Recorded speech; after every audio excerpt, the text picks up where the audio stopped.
بسم اللہ الرحمن الرحیم سیدنا کریم صلی اللہ علیہ وسلم۔ السلام علیکم۔ آج ہم آپ کے ساتھ تابوت سکینہ اور ہیکل سلیمانی کے بارے میں ذکر کریں گے۔ ہم آپ کو بتائیں گے کہ تابوت سکینہ کیا ہے اور یہ کہاں پر موجود ہے اور یہ کس لیے مسلمانوں کے لیے اتنی اہمیت رکھتا ہے اور یہودی کیوں اس کو ڈھونڈ رہے ہیں۔ ہیکل سلیمانی کیا ہے، اس کو کس نے تعمیر کیا اور یہ اس وقت کہاں ہے، یہ ساری تفصیل جاننے کے لیے ہمارے ساتھ اس ویڈیو میں بنے رہیے گا۔ اسلامک ایکسس ویو کے ناظرین، آئیے آغاز کرتے ہیں۔ سب سے پہلے ہم ہیکل کا ذکر کرتے ہیں۔ ہیکل مسجد کو کہتے ہیں اور اسے تعمیر کروانے والے حضرت داؤد علیہ السلام اور حضرت سلیمان علیہ السلام دونوں ہی مسلمان تھے۔ ان کا دین یہودیت نہیں تھا بلکہ اسلام تھا۔ یہودیت تو ایک قبیلے کا نام تھا جو یہودا کی اولاد میں سے تھے۔ یہ بات یاد رکھیے کہ یہودی حضرت بی بی سائرہ کی اولاد ہیں، جبکہ نبی کریم صلی اللہ علیہ وسلم کے آباء و اجداد حضرت ابراہیم علیہ السلام کی دوسری بیوی حضرت بی بی ہاجرہ کی اولاد سے ہیں۔ حضرت اسماعیل علیہ السلام حضرت بی بی ہاجرہ کے بیٹے ہیں۔ حضرت سائرہ بی بی ایک امیر اور بڑے خاندان سے تعلق رکھتی تھیں، جبکہ حضرت بی بی ہاجرہ کا تعلق ایک غریب خاندان سے تھا۔ بی بی سائرہ اسی بنا پر حضرت بی بی ہاجرہ کو پسند نہیں فرماتی تھیں۔ یہی سوچ آج کے یہودیوں کے ذہنوں میں ہے جو حضرت سائرہ کی اولاد صد میں سے ہیں اور حضرت بی بی ہاجرہ کی سوتیلی اولاد ہیں۔ حضرت بی بی ہاجرہ کو حضرت سائرہ بی بی کی خواہش اور اللہ تعالیٰ کے حکم پر حضرت ابراہیم علیہ السلام موجودہ مکہ کی بے آباد زمین پر لے گئے۔ اللہ تعالیٰ کو حضرت بی بی ہاجرہ اور حضرت اسماعیل علیہ السلام کی نیاز مندی اور اللہ کے حکم کی خوشنودی اتنی پسند آئی کہ اس مقام پر حضرت ہاجرہ کا ننھے اسماعیل کے لیے باغ دوڑ کرنا حج کا رکن بنا دیا گیا۔ آب زمزم جاری کر دیا گیا اور حضرت اسماعیل علیہ السلام کے اللہ کی راہ میں قربان ہونے کی ادا کو قربانی بنا دیا گیا۔ پھر اسی مقام کو موجودہ بیت اللہ بنا دیا گیا۔ پہلے حضرت آدم علیہ السلام اور بعد میں حضرت ابراہیم علیہ السلام کے ہاتھوں تعمیر ہونے والا زمین پر پہلا بیت اللہ بھی یہی تھا اور قیامت تک رہے گا۔ یہ حضرت بی بی ہاجرہ اور ان کی اولاد کے لیے اللہ تعالیٰ کی طرف سے بہت بڑی عزت افزائی والی بات تھی۔ یہی بات یہودیوں کو آج تک ہضم نہیں ہوئی۔ وہ یہ سمجھتے ہیں کہ یہ کیسے ہو سکتا ہے کہ اللہ کی بے حد لاڈلی قوم ہونے کے باوجود ان کو اس بیت اللہ کی جانب رخ کر کے عبادت کرنی پڑتی ہے جسے حضرت اسماعیل علیہ السلام نے اپنے والد حضرت ابراہیم علیہ السلام کے ساتھ مل کر بنایا ہو۔ وہ حضرت اسماعیل علیہ السلام کو سرے سے نبی ہی نہیں سمجھتے۔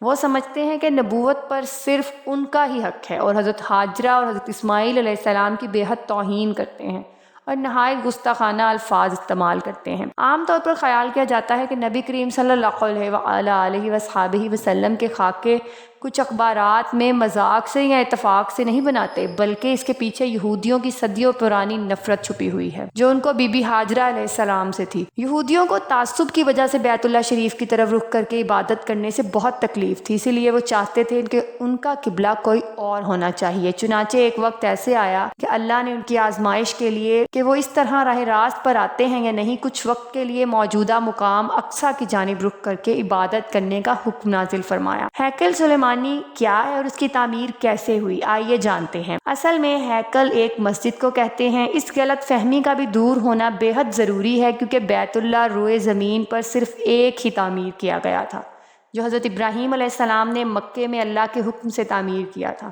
اس کے علاوہ پورا کرۂ ارض پر کوئی دوسرا قبلہ یا بیت اللہ نہیں ہے۔ اس مسجد کو ہیکل کے نام سے اس لیے یاد کیا جاتا ہے تاکہ سمجھنے میں آسانی رہے۔ ہیکل سلیمانی کی تعمیر سے پہلے یہودیوں کے ہاں کسی بھی باقاعدہ ہیکل کا کوئی وجود نہ تھا اور نہ ہی اس کا کوئی تصور تھا۔ اس قوم کی بدوؤں والی خانہ بدوش زندگی تھی۔ ان کا ہیکل یا معبد ایک خیمہ تھا۔ اس خیمے میں تابوت سکینہ رکھا ہوتا تھا جس کی جانب یہ رخ کر کے عبادت کیا کرتے تھے۔ روایات کے مطابق یہ تابوت جس لکڑی سے تیار کیا گیا تھا اسے شمشاد کہتے تھے اور اسے جنت سے حضرت آدم علیہ السلام کے پاس بھیجا گیا تھا۔ یہ تابوت نسل در نسل انبیاء سے ہوتا ہوا حضرت موسیٰ علیہ السلام تک پہنچا تھا۔ اس مقدس صندوق میں حضرت موسیٰ علیہ السلام کا عصا، من و سلوہ اور دیگر انبیاء کی یادیں تھیں۔ اس تابوت کی برکت سے ہر مصیبت پریشانی کا حل لیا کرتے تھے۔ مختلف اقوام کے ساتھ جنگوں کے دوران اس صندوق کو لشکر کے آگے رکھا کرتے، اس کی برکت سے دشمن پر فتح پایا کرتے تھے۔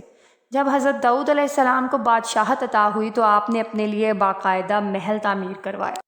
ایک دن حضرت داؤد علیہ السلام کے ذہن میں یہ خیال آیا بادشاہ وقت یعنی حضرت داؤد علیہ السلام نے خیال کیا کہ میں تو دیودار کی شاندار لکڑی سے بنے ہوئے ایک محل میں رہتا ہوں، مگر خداوند کا تابوت ایک خیمے میں پڑا ہوا ہے۔ چنانچہ آپ نے ہیکل کی تعمیر کا ارادہ کیا اور اس کے لیے ایک جگہ کا تعین کیا۔ ماہرین نے آپ کو مشورہ دیا کہ اس ہیکل کی تعمیر آپ کے دور میں ناممکن ہے، آپ اس کی ذمہ داری اپنے بیٹے حضرت سلیمان علیہ السلام کو دے دیجیے۔ اپنے دور حکومت کے چوتھے سال میں اس کی تعمیر کا باقاعدہ آغاز کیا۔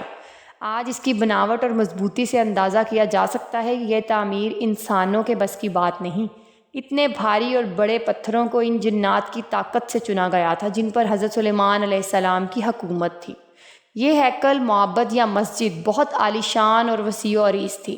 اس میں 3 حصے تھے۔ بیرونی حصے میں عام لوگ عبادت کیا کرتے تھے، اس سے اگلے حصے میں علماء جو کہ انبیاء کی اولاد میں ہوتے ان کی عبادت کی جگہ تھی۔ اس سے اگلے حصے میں جسے انتہائی مقدس سمجھا جاتا تھا اس میں تابوت سکینہ رکھا گیا تھا۔ اس حصے میں کسی کو بھی داخل ہونے کی اجازت نہیں تھی سوائے سب سے بڑے عالم پیش امام کے۔ وقت گزرتا رہا، اس دوران بنی اسرائیل میں پیغمبر مبعوث ہوتے رہے۔ یہ قوم بد سے بدتر ہوتی رہی۔ یہ کسی بھی طرح اپنے گناہوں سے توبہ طائب ہونے یا ان کو ترک کرنے کے لیے تیار نہیں تھے۔ یہ بالکل آج ہماری مسلمان امت کی طرف ایک جانب عبادتیں کرتے اور دوسری جانب اللہ کے احکام کی صریح خلاف ورزی بھی کرتے رہے۔ ان کی اس دوگلی روش سے اللہ پاک ناراض ہو گیا۔ ان کے پاس سب سے پہلے حضرت موسیٰ علیہ السلام رسول کے طور پر بھیجے گئے اور دوسرے رسول حضرت عیسیٰ علیہ السلام تھے۔ حضرت موسیٰ علیہ السلام سے حضرت عیسیٰ علیہ السلام کا وقت 1400 سال بنتا ہے۔ ان کے علاوہ ایک بہت بڑی تعداد میں انبیاء بھی بھیجے گئے، لیکن یہ قوم سدھرنے کو تیار نہ تھی، حتیٰ کہ ان کی شکلیں تبدیل کر کے بندر اور سور بنا دیے گئے، لیکن یہ گناہوں سے باز نہ آئے۔ تب اللہ نے ان پر لعنت کر دی۔ یہ 586 قبل مسیح کا ذکر ہے۔ 586 قبل مسیح میں بخت نصر نے ان کے ملک پر حملہ کیا اور ان کا ہیکل مکمل طور پر تباہ و برباد کر دیا۔ ہیکل میں تابوت سکینہ نکالا، 6 لاکھ کے قریب یہودیوں کو قتل کیا، تقریباً 2 لاکھ یہودیوں کو قید کیا اور اپنے ساتھ بابل یعنی عراق لے گیا۔ شہر سے باہر یہودی غلاموں کو ان کی ایک بستی تعمیر کی جن کا نام تل ابیب رکھا گیا۔ 70 سال تک ہیکل صفائے ہستی سے مٹا رہا۔ دوسری طرف بخت نصر نے تابوت سکینہ کی شدید بے حرمتی کی اور اسے کہیں پھینک دیا۔ کہا جاتا ہے کہ اس حرکت کا عذاب اسے اس کے ملک کو اس طرح ملا کہ سن 539 قبل مسیح میں ایران کے بادشاہ سائرس نے بابل عراق پر حملہ کر دیا اور بابل کے ولی عہد کو شکست فاش دے کر بابلی سلطنت کا مکمل طور پر خاتمہ کر دیا گیا۔ سائرس ایک نرم دل اور انصاف پسند حکمران تھا۔ اس نے تل ابیب کے تمام قیدیوں کو آزاد کر کے ان کو واپس یروشلم جانے کی اجازت دے دی اور ساتھ میں ان کو ہیکل کی نئے سرے سے تعمیر کی بھی اجازت دے دی۔ ساتھ میں اس کی تعمیر کے لیے ہر طرح کی مدد فراہم کرنے کا وعدہ بھی کر لیا۔ چنانچہ ہیکل کی دوسری تعمیر 537 قبل مسیح میں شروع ہوئی، لیکن تعمیر کا کام سر انجام دینے والوں کو اپنے ہم وطن اول ڈیریس دشمنوں کی اتنی زیادہ مخالفت کا سامنا کرنا پڑا کہ تعمیراتی کام جلد ہی عملی طور پر بند ہو گیا اور دارا کے دور حکومت تک مداخلت ہی کا شکار رہا۔ اس کی حکمرانی کے دوسرے سال میں حضرت زکریا علیہ السلام نے وہاں کا گورنر زروبابل اور سردار کاہن یوشوا کی حوصلہ افزائی کی اور وہ ہیکل کی تعمیر ثانی کی دوبارہ کوشش کریں۔ انہوں نے مثبت رد عمل کا اظہار کیا اور پوری قوم کی پرجوش تائید و ایرانی حکام اور بذات خود بادشاہ کی اشیر بات سے ہیکل ثانی اپنی اضافی تعمیرات سمیت 4.5 سال کے عرصے میں 515 سے 520 قبل مسیح میں پایہ تکمیل کو پہنچا۔ لیکن اس بار اس میں تابوت سکینہ نہیں تھا۔ اس کے بارے میں آج تک معلوم نہیں ہو سکا کہ بخت نصر نے اس کا کیا کیا۔ کچھ لوگوں کا کہنا ہے کہ اس مقدس صندوق کی مزید توہین سے بچانے کے لیے اسے اللہ پاک کے حکم سے کسی محفوظ مقام پر معجزانہ طور پر چھپا دیا گیا، جس کا کسی انسان کو علم نہیں، لیکن یہودی اس کی تلاش میں پورہ ارض کو کھود ڈالنا چاہتے ہیں۔ عام طور پر تاریخ دان ہیکل کی 2 دفعہ تعمیر اور 2 دفعہ تباہی کا ذکر کرتے ہیں۔ تاریخ کے مطالعے سے یہ بات سامنے آئی ہے کہ ایسا نہیں ہے۔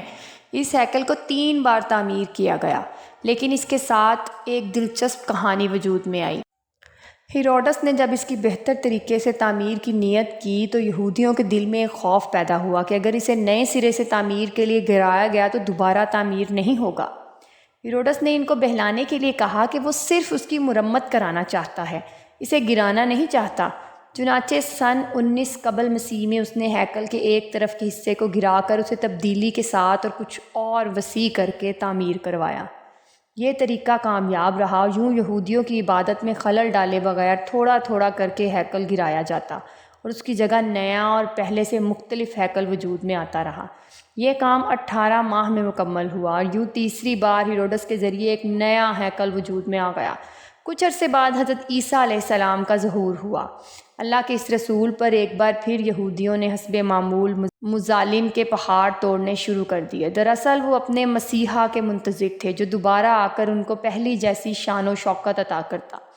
حضرت عیسیٰ کے مصلوب ہونے کا واقعہ پیش آیا۔ آپ کے مصلوب ہونے کے 70 سال بعد ایک بار پھر یہودیوں پر اللہ کا عذاب نازل ہوا۔ اس بار اس عذاب کا نام ٹائٹس تھا۔ یہ رومی جرنیل بابل کے بادشاہ بخت نصر سے بھی زیادہ ظالم ثابت ہوا۔ یہ رومی جرنیل بابل کے بادشاہ بخت نصر سے بھی زیادہ ظالم ثابت ہوا۔ اس نے ایک دن میں لاکھوں یہودیوں کو تحت تیغ کر دیا۔ اس نے ہیروڈس کے بنائے ہوئے عظیم الشان ہیکل کی اینٹ سے اینٹ بجا دی اور یہودیوں کو ہمیشہ کے لیے یروشلم سے نکال باہر کیا۔ یہودی پوری دنیا میں بکھر کر رسوا ہو گئے۔ کم و بیش 1800-1900 سال تک بھٹکنے کے بعد برطانیہ نے جب فلسطین پر قبضہ کیا تو ساتھ ہی ایک ناجائز بچے اسرائیل کو فلسطین میں جنم دے دیا، اور یوں صدیوں سے دھکے کھانے والی خدا کی لعنت زدہ قوم کو ایک بار پھر اس ملک اسرائیل میں اکٹھا ہونے اور رہنے کی اجازت مل گئی۔ لیکن یہ قوم اپنی ہزاروں سال پرانی گندی فطرت سے باز نہ آئی۔ یہ برطانیہ کے جنم دیے ہوئے اسرائیل تک محدود نہ رہے، ایک بار پھر ہمسایہ ممالک کے لیے اپنی فطرت سے مجبور ہو کر مصیبت بننے لگے۔ 5 جون 1967 کو اس نے شام کی گولان کی پہاڑیوں پر قبضہ کر لیا۔ 1968 میں اردن کے مغربی کنارے پر قابض ہو گئے۔ 80 سال مصر کے علاقے پر بھی کنٹرول کر لیا۔ آج اس قوم کی شرارتیں اور پھرتیاں دیکھ کر اندازہ ہوتا ہے کہ یہ آج سے 2-3 ہزار سال پہلے بھی کس قدر غلط نیت رکھنے والے لوگ تھے، جس کی وجہ سے اللہ نے ان پر لعنت کر دی۔ مسلمان ممالک کی بزدلی کی وجہ سے اب اس نے پوری دنیا کے مسلمان ممالک میں آگ لگا کر رکھ دی ہے۔ اب ان کا اگلا مشن جلد از جلد اسی ہیکل کی تعمیر ہے اور اس ہیکل میں تخت داؤد اور تابوت سکینہ کو دوبارہ رکھنا ہے، تاکہ ایک بار پھر یہ اپنے مسیح، یعنی یہودی زبان کا لفظ ہے مسیح، جسے مسیحا کہتے ہیں، مسیحا کے آنے پر پوری دنیا پر اپنی حکومت قائم کر سکیں۔ وہ یہ کام انتہائی تیز رفتاری سے کر رہے ہیں۔ اس ہیکل کی تعمیر کے نتیجے میں یہ پوری دنیا جنگ کی آگ کی لپیٹ میں آ جائے گی، لیکن مسلمان قوم کو اس بات کی کوئی پرواہ نہیں ہے۔ یہودیوں کو جس بستی تل ابیب میں بخت نصر نے قیدی بنا کر رکھا تھا وہ اس کو آج تک نہیں بھولے۔